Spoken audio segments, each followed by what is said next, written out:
കോൺഗ്രസുകാർക്കിടയിലെ പ്രധാന ചർച്ച ആര് മുഖ്യമന്ത്രിയാകും എന്നുള്ളതാണല്ലോ. ഇപ്പം ഈ പറയുന്ന വി ഡി സതീശനും KC വേണുഗോപാലും രമേശ് ചെന്നിത്തലയും ഇവർ 3 പേരോടാണ് ഇപ്പം പരസ്യമായിട്ട് അടിയിട്ടുകൊണ്ടിരിക്കുന്നത്. അപ്പൊ ഈ സീനിയർ നേതാക്കൾക്കെല്ലാം കടിഞ്ഞാണിടാൻ തീരുമാനിച്ചിരിക്കുകയാണ് KPCC പരസ്യ പ്രസ്താവനകളെല്ലാം അച്ചടക്ക ലംഘനമായി കണക്കാക്കാൻ പോവാണ്.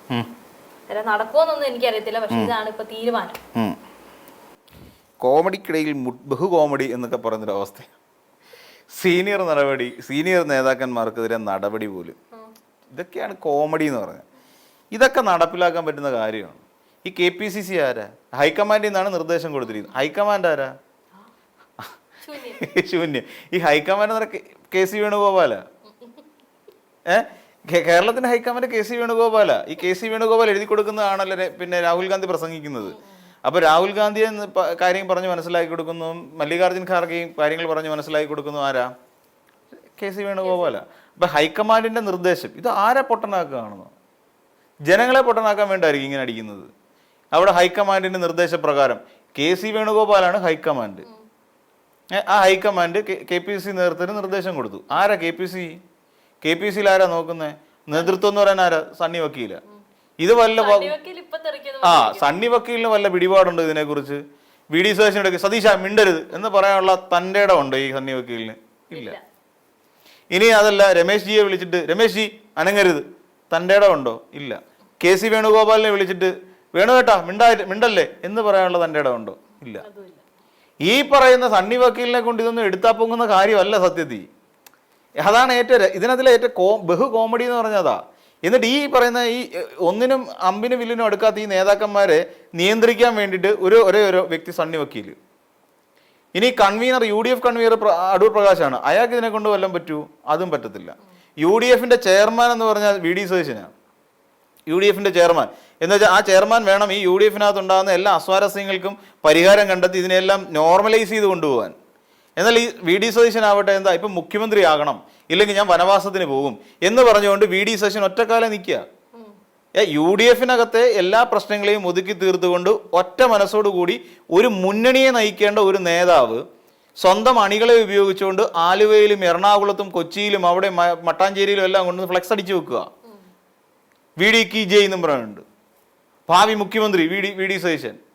ഇടയ്ക്ക് ഞാൻ നോക്കിയപ്പോൾ KC വേണുഗോപാലിൻ്റെ പിന്നെ ഇതിനകത്ത് പോലും അതായത് വിക്കിപീഡിയ ആർക്കും എഡിറ്റ് ചെയ്യാൻ പറ്റുന്ന ഒരു സാധനമാണ്. അപ്പോൾ വിക്കിപീഡിയക്കകത്ത് KCയുടെ അണികൾ കയറിയിട്ട് പിന്നെ 13ാമത്തെ മുഖ്യമന്ത്രി ആരാ? KC വേണുഗോപാൽ. തീരുമാനമായോ? ഈ പണ്ട് ഈ പിന്നെ വീട്ടിൽ അമ്മൂമ്മയൊക്കെ പറയുന്നൊരു കഥയ്ക്കകത്താണ്. കുറച്ച് പേർക്ക് ആഹാരം കൊടുക്കാനായിട്ട് ഫുഡിങ്ങനെ വെന്തുകൊണ്ടിരിക്കുക. വെന്ത് വരുന്ന സമയത്ത് അപ്പം എല്ലാം വിളമ്പാനുള്ള തയ്യാറെടുപ്പായി. അപ്പോൾ പറയുന്നത് ഇല വെട്ടിക്കൊണ്ട് വരാൻ പറഞ്ഞു. അപ്പം ആ കൂട്ടത്തിൽ എനിക്ക് കൊതിയില്ല എന്ന് പറഞ്ഞിരിക്കുന്ന ഒരാളുണ്ട്.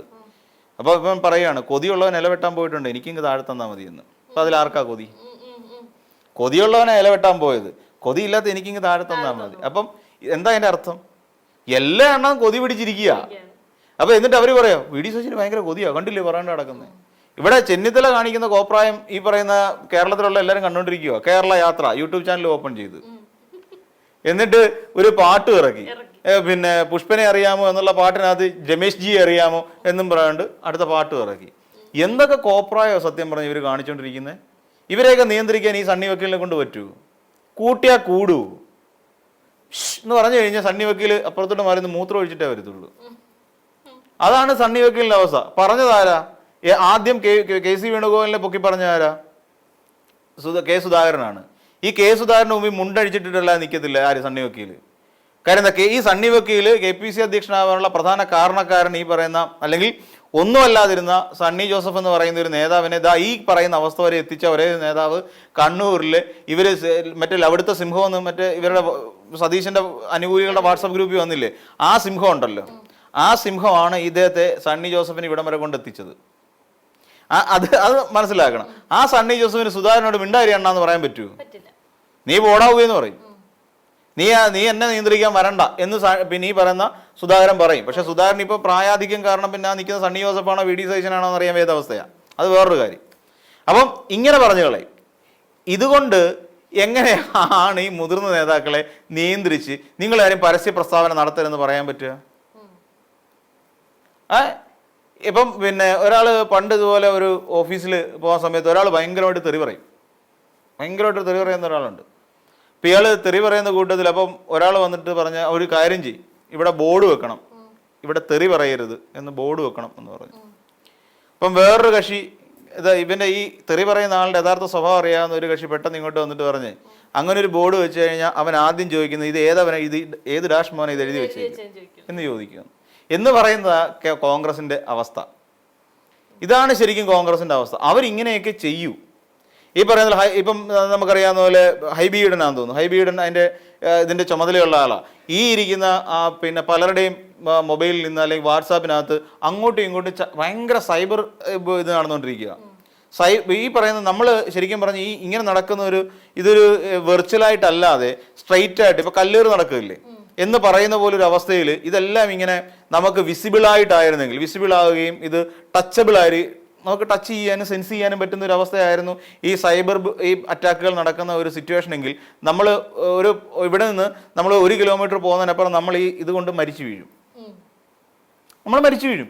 കാരണം അത്രത്തോളമാണ് ഈ കോൺഗ്രസ്സുകാരിൽ വി ഡി സതീശൻ പക്ഷം നടത്തിക്കൊണ്ടിരിക്കുന്ന സൈബർ ആക്രമണങ്ങൾ. അപ്പുറത്ത് രമേശ് ചെന്നിത്തലയുടെ അക്രമങ്ങൾ അത്രത്തോളം ഭീകരമാണ്. പിന്നെ അതോടൊപ്പം കെ സി വേണുഗോപാലിന്റെ അക്രമങ്ങളും ഭീകരമാണ്. ഈ 3 പേരുടെയും അണികളുടെ അക്രമം കാരണം ഇത് ഈ പറയുന്ന വേർഡ്സും അതുപോലെ പിന്നെ ഫ്രൈസസും ഒക്കെ ഒരാളെ കൊല്ലാൻ ശേഷിയുള്ളതോ നമ്മുടെ ശരീരത്തിൽ മുറിവേൽപ്പിക്കാൻ ശേഷിയുള്ളതാണെങ്കിൽ നമ്മൾ 1 കിലോമീറ്റർ യാത്ര ചെയ്യുന്നതിന് നമ്മൾ മരിച്ചു വീഴും. ഈ വാഹനങ്ങളൊക്കെ നിന്ന് കത്തും ഹൈവേ കൂടെ പോകുന്നത്. അത്രത്തോളം നടക്കുന്നുണ്ട് നമ്മുടെ കേരളത്തിൽ. നമ്മൾ മനസ്സിലാക്കാതെ പോകുന്നതാണ്. സോഷ്യൽ മീഡിയ എടുത്ത് വെച്ച് പരിശോധിച്ചാൽ മതി. രമേശ് ചെന്നിത്തല ഒരു പോസ്റ്റ് ഇട്ട് കഴിഞ്ഞാൽ പുള്ളിയുടെ ഒരു പാട്ടിട്ട് കഴിയുമ്പോഴത്തേക്ക് താഴെ വന്നിട്ട് തെറിയാ, നീ പോടാ അവിടുന്ന്, നീ ആരാ, മറ്റേ OMKV നമുക്കറിയാലോ OMKV എന്താന്ന്, ഇതെല്ലാം എഴുതി വെച്ചിട്ട് പിന്നെ ആരെയാ വിളിക്കുന്നത്? കേരളത്തിലെ ഏറ്റവും വലിയ കോൺഗ്രസ് നേതാവിനെയാണ് ഏതെങ്കിലും ഒരു അണി അല്ലെങ്കിൽ OMKV എഴുതി വിട്ടുന്നത്.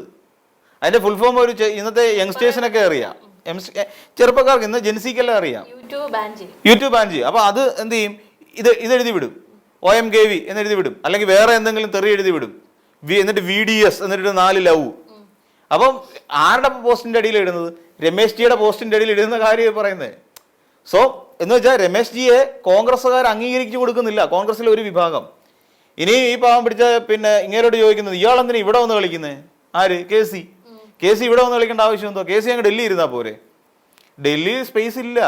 ഇപ്പോൾ പിന്നെ വെള്ളിമൂങ്ങ എന്ന് പറയുന്ന സിനിമയ്ക്കകത്തെ അപ്പോൾ പിന്നെ ഇവിടെ കേരളത്തിലെ തെരഞ്ഞെടുപ്പെല്ലാം വിജയിച്ച് ബിജു മേനോന്റെ ക്യാരക്ടർ എന്താ പിന്നെ ക്യാരക്ടറിന്റെ പേര് ഞാൻ മറന്നുപോയി. അപ്പം പുള്ളി ഇങ്ങനെ നിൽക്കുക.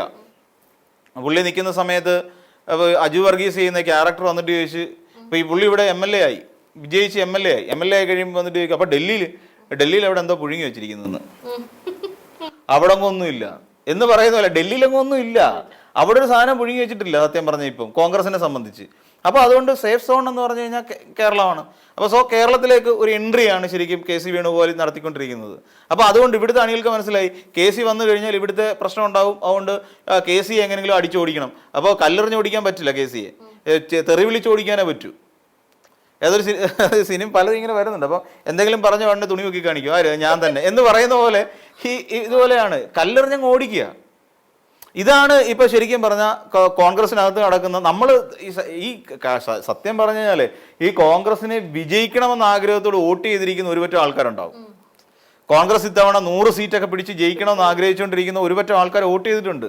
ഒരു 45% വോട്ട് നമുക്ക് വീഴുമെന്ന് വിചാരിച്ചു. ഈ 45% അവസ്ഥയൊന്നും ആലോചിച്ച് നോക്കി. ഇതെല്ലാം കണ്ടുകൊണ്ടിരിക്കുക ഇവർ നടത്തിക്കൊണ്ടിരിക്കുന്ന ഫൈറ്റ്.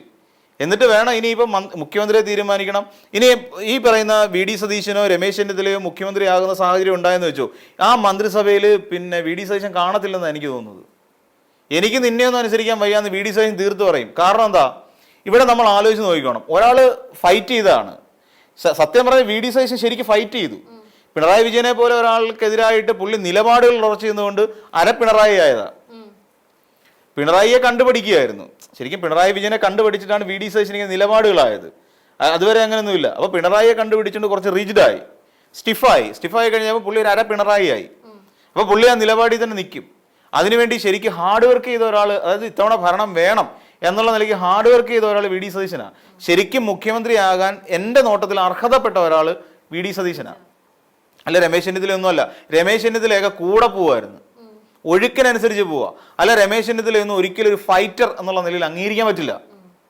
കാര്യം പിണറായി വിജയനോട് എതിരിട്ട് നിൽക്കണമെങ്കിൽ പിണറായി വിജയൻ നയിക്കുന്ന ഈ ഒരു മന്ത്രിസഭയോടോ ഈ ഒരു ഇടതുപക്ഷത്തോടോ എതിരിട്ട് നിൽക്കണമെങ്കിൽ അതിൻ്റെ ഒരു പകുതിയെങ്കിലും എത്താൻ പറ്റണം. അല്ലാതെ ഒരാൾക്ക് ഫൈറ്റ് ചെയ്യാൻ പറ്റില്ല. എന്നിട്ട് ആ തിരിച്ചറിവ് ഉണ്ടായിട്ട് പോലും, അതായത് കാര്യം പിണറായിക്ക് സമമായിട്ടൊരു നേതാവ് ഇതിനകത്തില്ല, UDF ഇല്ല. നമ്മൾ മനസ്സിലാക്കേണ്ട ഒരു കാര്യം, പിണറായി വിജയൻ എന്ന് പറയുന്ന ഒരു നേതാവിന് സമമായിട്ട് ഇന്ന് UDF ഒരു നേതാവ് പോലും ഇല്ല. കെ സുധാകരനെ പറയാനൊന്നും പറ്റത്തില്ല. കെ സുധാകരനൊക്കെ എക്സ്പയർ ഡേറ്റ് കഴിഞ്ഞു. അപ്പോൾ അത്രയും ശക്തനായി നിൽക്കുന്ന ഒരു നേതാവാണ്. 2 തവണ കേരളം ഭരിച്ച ഒരു മുന്നണിയുടെ നേതാവാണ്. ഒന്ന് ആലോചിച്ച് നോക്കുക ആ പവർ എത്രത്തോളം വരുമെന്ന്. അതിനെ എതിരിട്ട് നിൽക്കണം. അതിനെ എതിരിട്ട് നിന്ന് അതിനെ എതിരിട്ട് തോൽപ്പിക്കണമെങ്കിൽ ശക്തമായ മനസാന്നിധ്യവും ഫൈറ്ററും ആയിരിക്കണം. ഈ പറയുന്ന KC വേണുഗോപാലിന് അതുണ്ടായിരുന്നോ? ഇല്ല. VD സതീശൻ അത് കാണിച്ചു. രമേശ് ചെന്നിത്തലയ്ക്ക് ഉണ്ടായിരുന്നോ? ഇല്ല. VD സതീശൻ ഉണ്ടായിരുന്നു. അതുകൊണ്ടാണ് പലരും VD സതീശനെ സപ്പോർട്ട് ചെയ്തുകൊണ്ട് ഇപ്പോൾ വരുന്നത്. സോ ഈ പറയുന്ന ഒരുത്തൻ പെണ്ണ് പിടിക്കാൻ പോയില്ലേ രാഹുൽ? അപ്പോൾ പെണ്ണ് പിടിക്കാൻ പോയവനെ നാഴികയ്ക്ക് മിനിറ്റുകൾ വെച്ച് അവനെ പിടിച്ച് പുറത്താക്കി. അങ്ങനെ ഒരു തീരുമാനം എടുക്കാൻ ഇയാൾ വിചാരിച്ച രമേശ് ചെന്നിത്തല വിചാരിച്ചാൽ നടക്കില്ല. ചെന്നിത്തല വിചാരിച്ചാലും നടക്കില്ല, KC വിചാരിച്ചാലും നടക്കില്ല. അത് വളരെ പെട്ടെന്ന് നടത്താൻ കഴിഞ്ഞു. അതാണ് പറഞ്ഞത്. ഇപ്പം മുഖ്യമന്ത്രി അതുകൊണ്ട് ഈ VD സതീശനെ സംബന്ധിച്ചിടത്തോളം സതീശൻ ചിന്തിക്കുന്നത് എന്താ, എടാ മുന്നണിയെ വിജയിപ്പിക്കാൻ വേണ്ടി ഹാർഡ് വർക്ക് ചെയ്ത ഞാൻ, മുഖ്യമന്ത്രിയാകാൻ വേറെ പുറത്തുനിന്ന് ആൾക്കാർ, ഇതെങ്ങനെ ശരിയാവും? സോ ആ മന്ത്രിസഭയിലെ ഞാനില്ല എന്ന് VD സതീശൻ നാളെ ചിന്തിച്ചാൽ തെറ്റു പറയാൻ പറ്റില്ല. സോ അതുകൊണ്ട് ഈ പറയുന്ന പോരാട്ടങ്ങൾ കണ്ടുകൊണ്ടിരിക്കുന്ന സാധാരണ ജനത്തെ സംബന്ധിച്ചിടത്തോളം ഇതൊരു തമാശയാണ്, ബഹു കോമഡിയാണ്. ഇവർക്കൊന്നും വിലയില്ലാത്തൊരവസ്ഥയിലേക്ക് പോകും.